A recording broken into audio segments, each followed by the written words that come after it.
Rapaziada, dando continuidade aqui ao nosso trabalho, vamos falar agora da catalogação. Ou seja, todo item que chega no almoxarifado, local onde se recebe, aceita, estoca, armazena, distribui um item, você precisa catalogar, você precisa identificar, atribuir um código, um nome básico, um nome modificador. Essa catalogação, que a gente vai estudar com carinho aqui, é uma catalogação importante e ela vai me ajudar, né, vamos dizer assim, fazer um levantamento de quantos itens eu tenho, guardar no local que seria o local adequado, distribuir esse item de estoque, não é? E principalmente controlar a quantidade de itens que a gente tem presente no almoxarifado. Beleza? Lembrando mais uma vez, não confunda almoxarifado com depósito. Já havíamos falado isso anteriormente. Beleza? Slide na tela. Acompanhe comigo. Catalogação de material. Função responsável pela identificação, classificação, codificação e a catalogação propriamente dita de todos os itens necessários à produção, venda, consumo ou movimentação dos bens. Eu vou classificar aquilo que já foi identificado, vou codificar, vou catalogar. Um detalhe importante, você que neste momento está com o slide na mão. Os itens necessários à produção, venda, consumo ou movimentação de bens. Ou seja, todos esses itens serão catalogados. Todos esses itens serão catalogados. Próximo slide. Acompanhe comigo na tela. Identificação. Primeiro e mais importante passo para classificar os materiais consiste na análise e no registro dos principais dados individualizadores que caracterizam e particularizam o material em relação aos demais existentes na empresa. Para que você faça uma identificação adequada, é necessário você atribuir um nome básico e um nome modificador. Nome básico, denominação mais simples do material. Nome modificador, denominação do nome básico e destina-se a estabelecer a individualização de cada um dos itens portadores do mesmo nome básico. Fecha aqui em mim. Fiz um esqueminha para você aqui. Interessante, ó. Identificação, nome básico, nome modificador. Eu me inspirei num lápis preto. Lápis preto, que muitas vezes chega no almoxarifado. Você tem vários desses, ou várias caixas desses lápis em estoque, e esse vai ser um material de uso. E o material de uso, como a gente acabou de ver também, vai ser catalogado. Identifiquei? Isso aqui é um lápis. Nome básico, lápis preto. Só que lápis preto é genérico. Existem vários fabricantes de lápis preto, não é? A gente vai dar um exemplo aqui de Faber-Castell, mas existem outros fabricantes. Então, esse lápis, além de ser um lápis preto, identificação, nome básico. Eu preciso de um nome que o diferencie dos demais lápis que a gente pode chegar a ter no almoxarifado. Por exemplo, lápis de cor, né? Ou seja, a gente tem que fazer uma diferenciação. Então a gente olha aqui nele aqui, ó, e a gente vê Faber-Castell, Max Faber-Castell número 2. O que eu bolei aqui, ó? Nome modificador. Eu coloco o nome básico, lápis preto, número 2, Faber-Castell. Só me antecipando um pouquinho, mais na frente a gente vai colocar um código. Mas já vou colocar um código ali para a gente já diferenciá-lo. Toda vez que eu tiver lápis preto, codificação é a codificação da família A, e o lápis preto vai ser o 2. Moral da história. Toda vez que eu tiver o A2, significa dizer A, lápis preto, e o 2, lápis preto, só que não é qualquer lápis preto, não. É o número 2 da Faber-Castell. Então, eu já estou codificando, que é uma das etapas da catalogação. Eu só me antecipei um pouquinho, para você já vai entender o meu esquema aqui para você. Moral da história, cataloguei? Estou catalogando. Estou fazendo todo o processo. Primeira coisa, identifiquei. Nome básico, já atribui um código. Nome modificador, ou seja, a gente especifica o base com uma característica. Então a gente já coloca o lápis preto e a gente coloca o número 2 como nome, o número 2, que é um código para este nome modificador. Beleza? Fácil? Próximo. Acompanhe comigo na tela. Classificar materiais. Ordenar segundo critérios pré-estabelecidos, agrupando conforme a característica, função ou aplicação, sem, contudo, causar confusão e dispersão no espaço. Ou seja, classificação, eu também tenho que pensar com relação ao espaço que eu vou usar, né? E alteração da qualidade, em virtude da aproximação, contato com outros materiais de fácil combustão, decomposição, deterioração e assim sucessivamente. Fechando aqui em mim. Classificar é trazer uma classificação para aquele item. Aquele item é o quê? Né? Por exemplo, aquele item é, por exemplo, um gênero alimentício? Aquele item, por exemplo, é um gênero de limpeza? No caso do nosso lápis preto número 2, a gente já classificou. Ele é material de escritório. E me adiantando um pouquinho, eu já vou atribuir, você vai ver no slide isso aí, ó, um código, que é o código 6. Então, o código 6 significa o quê? Material de escritório. Dentro do material de escritório, daquele local, porque classificação também tem a ver com local, a gente vai ver que dentro do material de escritório, a gente vai ter lápis preto, que é o A. E vai ter lápis preto Faber-Castell número 2, que é o código 2. Ou seja, quando eu falo para você 6A2, significa classifiquei como material de escritório, A, lápis preto, o 2. É o lápis preto número 2 da Faber-Castell. Consegue entender? Me antecipando um pouquinho a codificação. Próximo slide. Veja que tem uma classificaçãozinha, ó. F, né? Normas fundamentais.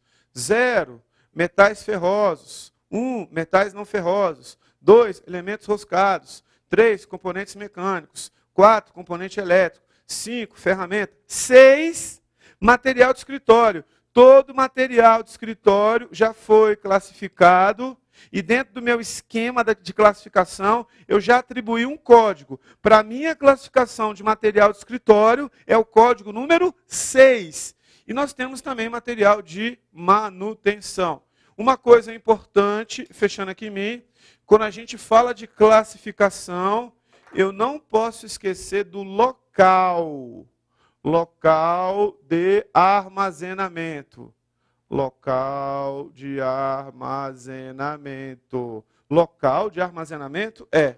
Eu não posso colocar o lápis preto número 6 ou colocar o material de escritório em qualquer lugar. Tem que ter um local apropriado dentro do meu almoxarifado. Né? Um lápis, por exemplo, pega fogo com facilidade. Você não vai colocar próximo a um forno, a uma caldeira. Né? Ou seja, tem que ter um local adequado para você colocar cada item que chega no seu almoxarifado. Então, quando eu for classificar, fora o nome, fora esse código, me antecipando um pouquinho, eu preciso pensar nisso. Beleza? Próximo. Acompanhe comigo na tela. Padronização de materiais. É a análise dos materiais, facilitando o seu intercâmbio, seu multiuso, sua multiaplicação, favorecendo a compra de lotes mais significativos, reduzindo a estocagem, ou seja, usando o espaço adequado, com relação à diversificação, aumentando o seu giro de estoque. Você pode padronizar, por exemplo, o item de estoque. Padronizar o lápis, pelo método, pelo processo, pelo tipo, pela dimensão, pela qualidade, pelo desempenho. Tudo isso dentro da sua padronização. Fechando aqui em mim. Padronização não é necessariamente uma etapa da catalogação, mas a padronização ela é muito importante quando a gente for comprar alguma coisa e quando a gente for guardar alguma coisa. Por exemplo, lápis Faber-Castell é um lápis que tem qualidade. Então a gente vai comprar esse lápis porque tem qualidade. Então a gente vai padronizar esse lápis utilizando alguns critérios. Primeiro, qualidade. Isso vai aumentar o tempo de vida do lápis. Mas eu coloquei como padronização aqui, ó, um outro critério, que é a dimensão. Se você olhar o site da Faber-Castell, qual é a dimensão padrão do lápis quando você compra ele? 175 milímetros, que é a mesma coisa que 17,5 centímetros. Isso é padrão. Eu vou comprar esse lápis que tem 17,5 centímetros como padrão. Interessante. Sabendo o tamanho dele, né, sem falar em dimensão, não estou falando disso, eu estou falando especificamente de tamanho. Falando do tamanho dele, eu preciso pensar no local adequado, nas minhas caixinhas, nas minhas gavetinhas, para ficar esse lápis. E um detalhe importante, se esse lápis tem qualidade, tem preço, se as pessoas têm uma vida útil bacana com esse lápis, e é um lápis que realmente há uma satisfação porque ele tem qualidade, eu vou padronizar e todas as caixinhas que eu for comprar para guardar lápis vão ter esse tamanho, 17,5 centímetros. Ou seja, os lápis que eu comprar dessa marca ou de outras marcas, desde que sejam com qualidade, tem que ter esse tamanho, tem que ter essa padronização. Detalhe, esse lápis ele pode ser multiuso. Ele pode ser usado em vários setores da empresa, em vários setores da organização. Moral da história, você compra o mesmo lápis e todo mundo pode usar esse lápis. Você não precisa ficar comprando, como exemplo, um tipo de lápis diferente para cada setor da organização. Então a padronização ela é importante, ela faz parte de todo esse processo. Beleza? Entendeu o raciocínio? Volta no slide mais uma vez. Pode colocar o próximo, sem problemas. Cadastramento e catalogação. Cadastrar é registrar todos os itens de uso normal dentro da empresa, produtivos ou não produtivos, em ordem alfabética e por código. Catalogar, criar catálogos, onde devem constar os itens de uso normal da organização. O uso normal, os itens padronizados. Fechando aqui em mim. Me antecipando um pouquinho, eu já codifiquei. Depois eu falo de codificação. Já codifiquei 6, material de escritório, A, lápis preto, o 2, além de ser lápis preto, é número 2 da Faber-Castell. Então, na catalogação, uma outra atividade que vem simultaneamente é o cadastramento. Cadastrar nada mais é do que fazer o registro. Esse lápis tem que ser registrado. Eu preciso registrar esse lápis no meu banco de dados. Preciso registrar no meu livro. Então, eu já sei que ele vai ser registrado no meu livro com o código 6.A2. Cadastrei? Registrei. Depois que eu cadastrei, registrei, vou catalogar. Eu vou criar catálogos para os itens padronizados. Entre outras palavras, o item está registrado e ele vai ser catalogado. O que é catalogar? Você vai contar um por um, você vai contar um por um, você vai contar um por um, você vai contar um por um, e dentro desse catálogo você vai fazer um registro. Esse registro pode ser um registro escrito, um registro manual, ou pode ser um registro digital. Olha só, cadastrei. Fui lá no computador, lápis preto número 2, Faber-Castell, é o código 6.A2. Já tinha dado o código, fiz o cadastro. Beleza. Cadastrou? Esse lápis existe? Beleza. Vamos catalogar agora? Vamos. O item é padronizado? É. Todo mundo já conhece? Já. Vamos contar esses itens? Vamos. São 50 lápis número 3, Faber-Castell. Então a gente cataloga isso. Seja num livro, seja em meio digital, utilizando um software. Consegue entender? Cadastrei, cataloguei. Cadastrei, ele foi codificado, lá no meu registro ele passa a existir. Depois que ele passa a existir, eu lanço as informações. Principalmente informações relativas à quantidade, para a gente fazer o registro, para a gente fazer o acompanhamento e para a gente fazer o controle de quantos lápis a empresa tem, quantos lápis foram distribuídos, quantos lápis foram usados, quanto tempo esse lápis está durando na empresa e assim sucessivamente. Beleza? Está entendendo direitinho? Próximo slide. Acompanhe comigo na tela. Deixei para o final, mas o que é codificar? Atribuição de um código representativo dos elementos indicadores do item. Simboliza a identidade do material. Fechando aqui, ó. Codificar não é atribuir um código? Eu já tinha classificado como número 6, material de escritório. Código A para nome básico 2. Além de ser o lápis preto, é o número 2 da Faber-Castell. O que é isso? Codificação. Lembrando, depois que foi codificado, lanço no sistema. Eu faço o cadastro lá no sistema da empresa. Ou escrito, eu cadastro. Depois que eu cadastrei, eu vou criar os catálogos. Entre outras palavras, eu vou colocar a classificação do lápis, que já foi registrado, no modo escrito ou digital, e vou colocar lá a quantidade, para que eu tenha um registro atualizado disso. Seja feito à mão, seja um registro informatizado. Beleza? Sem dificuldade? Fácil. Próximo slide. Muito importante. Requisitos para um sistema de codificação que seja um sistema de codificação adequado. Identificar e classificar todos os itens existentes no presente. Fechando aqui em mim. Tudo que chega no almoxarifado deve receber uma codificação. Tudo que está no almoxarifado. Para mim agora, 6A2, lápis preto número 2. 6A1, lápis preto é outra coisa, outra marca. Né? 6B, por exemplo, é papel, material de expediente. Né? Ou seja, tudo que entra no almoxarifado, tudo que permanece no almoxarifado, tem que ter um registro, tem que ter um catálogo. Se tem que ter um registro, se tem que ter um catálogo, que é a catalogação propriamente dita, significa dizer que tem que ter uma codificação. Tem que ter uma codificação. Beleza? Próximo. Acompanhe comigo na tela aí, ó. Acompanhe comigo. Não, volta. Isso. Ó, esse registro deve ser expandido, identificar e classificar todos os itens que forem necessários no futuro. Tem que ser breve e impessoal. Tem que ser fácil. Permitir um certo grau de memorização. E um detalhe, tem que haver unicidade. Não possibilitar que dois itens diferentes tenham o mesmo código. Lógico, né? Se é lápis preto, você não vai colocar o mesmo código para lápis diferente. Tudo bem? Fecha aqui em mim. Não está escrito no slide.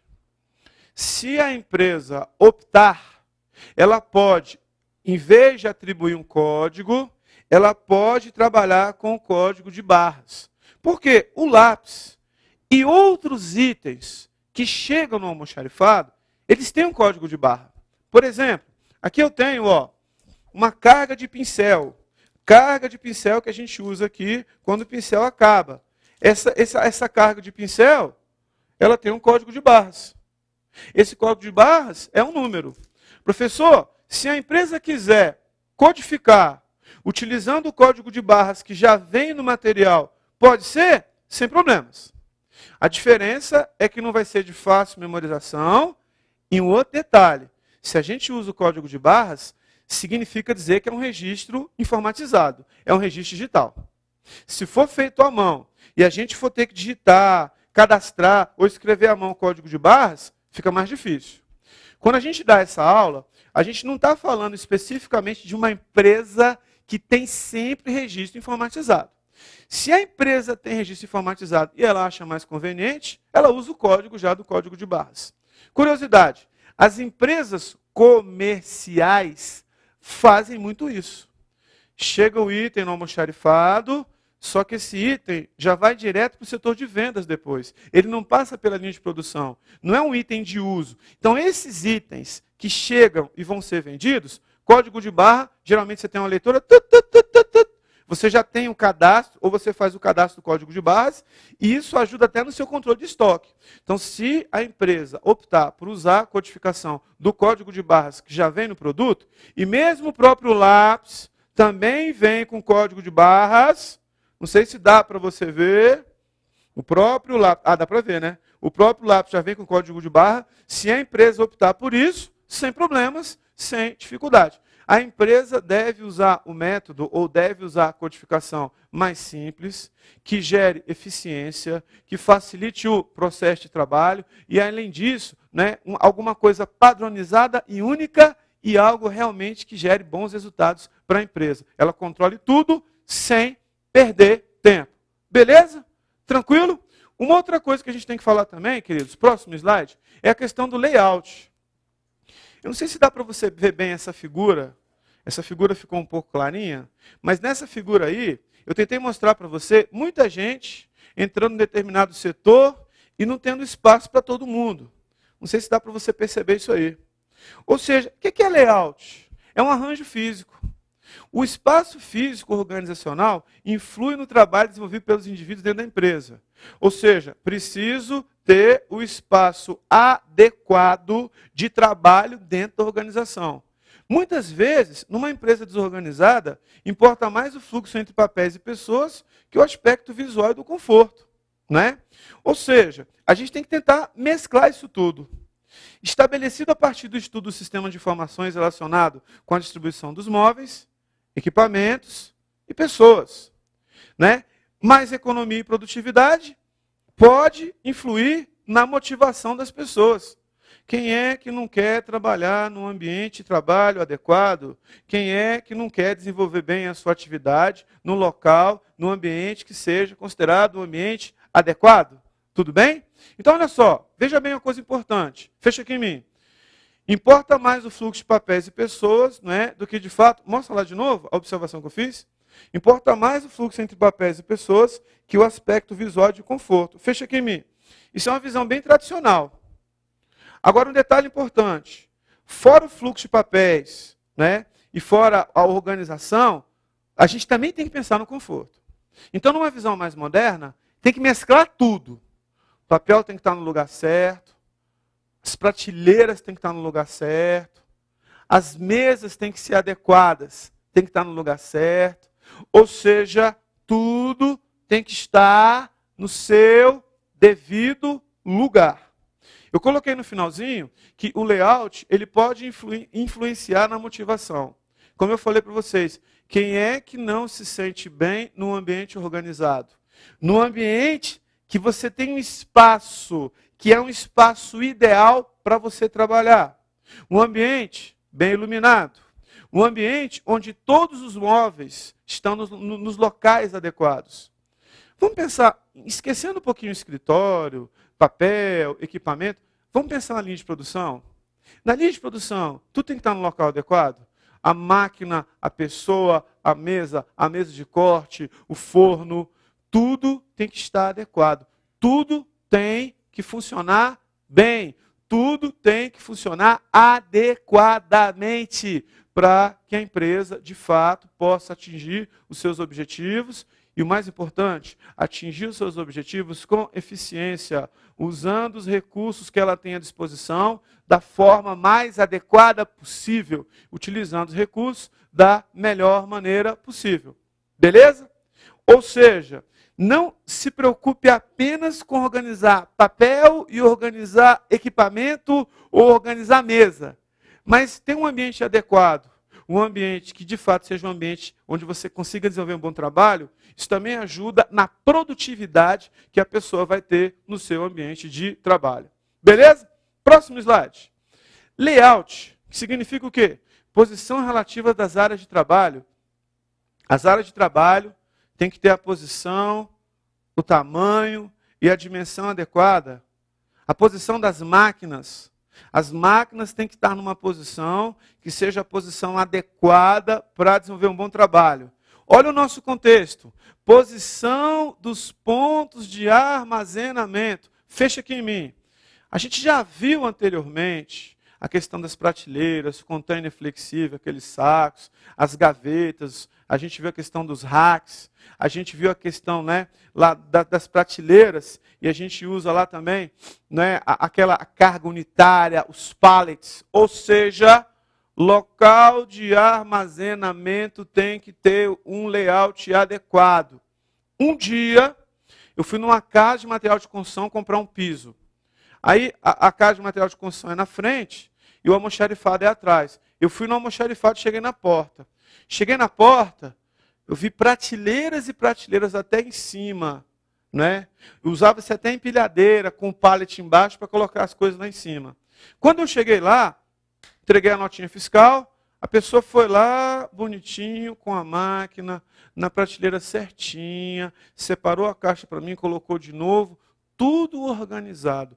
O espaço onde passava o carrinho empilhadeira certinho. O espaço que a pessoa trabalhava na mesa, certinho. O balcãozinho para você atender o cliente. Ou seja, apesar de ser uma empresa assim, né, que não é uma empresa de nome, uma empresa mais simples, mas tudo dentro do seu lugar. O espaço bem utilizado, o layout adequado. No nosso contexto, gestão de materiais, preciso utilizar o layout adequado para otimizar o meu espaço. Para otimizar, para ter um espaço ótimo, um espaço eficiente. Usar bem o espaço para não perder dinheiro, para não aumentar o custo de armazenagem, coisa que a gente já estudou, né? Para a gente não ter um custo elevado, porque a gente sabe que local destinado a armazenagem tem custo, e é para a gente ter um trabalho, um local de trabalho adequado também para quem trabalha. Porque, como eu já falei anteriormente, isso também tem impacto direto na motivação das pessoas. Volta lá, acompanhe comigo.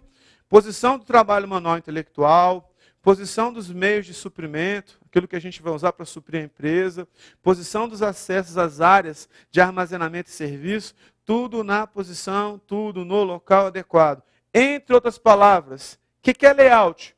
Tudo dentro do fluxo de trabalho. O objetivo do layout é melhorar os processos de trabalho. O objetivo do layout é fazer com que o ambiente de trabalho organizacional seja um ambiente em que a empresa possa atingir os seus objetivos e atingir os seus objetivos com eficiência, da maneira mais adequada possível, de tal forma que a empresa, de fato, né, possa fazer algo com excelência. Próximo slide. Layout corresponde ao arranjo dos diversos postos de trabalho nos espaços existentes na empresa, na organização, e envolve a preocupação de melhor adaptar as pessoas a um ambiente de trabalho, ou seja, todo mundo, a quantidade de pessoas no local certo, segundo a natureza da atividade desempenhada, e também a arrumação dos móveis, máquinas, equipamentos, matéria-prima. Fechando aqui em mim, adaptar as pessoas ao ambiente de trabalho. Claro que a quantidade de pessoas para cada ambiente de trabalho é algo a ser considerado. A posição das máquinas, dos móveis, dos equipamentos, o local adequado para cada pessoa, tudo isso deve ser observado no layout. No nosso contexto, preocupação principal em gestão de materiais é com as áreas de armazenamento. Fábrica, almoxarifado, depósito. Empresa comercial normal, almoxarifado. Tudo dentro do local, de forma a facilitar o processo de trabalho e facilitar também o fluxo de trabalho. O fluxo de trabalho que temos dentro da organização. Beleza? Tranquilo? Fácil? Então, layout também é um assunto importante que a gente também aborda aqui em gestão de materiais. Beleza? Tranquilo? Show de bola, galera!